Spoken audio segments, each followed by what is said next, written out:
একজন হলো ছায়েদা পারভিন সামিয়া, তার স্ত্রী, এবং তার ওয়াইফ স্ত্রীর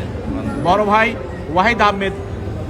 শিপু এবং তার বান্ধবী মারিয়া আক্তার লিমা। এই তিনজনকে, তাদের মধ্যে তার স্ত্রী এবং তার বড় ভাইকে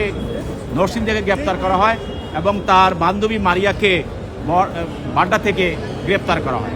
এবং তারা স্বীকার করেছে যে হত্যা চেষ্টার পরে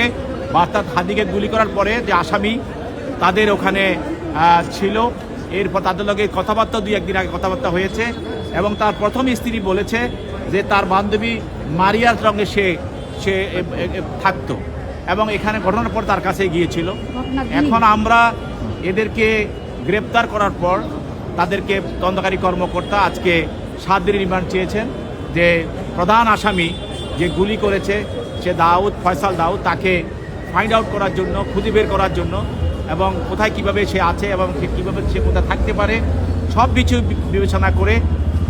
তদন্তকারী কর্মকর্তার এই যে দরখাস্ত 7 দিনের রিমান্ড, বিজ্ঞ আদালত 5 দিনের রিমান্ড মঞ্জুর করে তাদেরকে তদন্তকারী কর্মকর্তার হাতে সোপর্দ করে।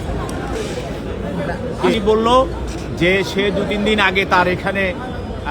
আসা যাওয়া করেছে এবং 2টি ব্যাংকের চেকের পাতা তার ভাই ওয়াহিদ আহমেদ লিপুকে দিয়েছে এবং পরবর্তীতে সে ঘটনার পরে সে মারিয়া আক্তার লিমা, তার যে বান্ধবী,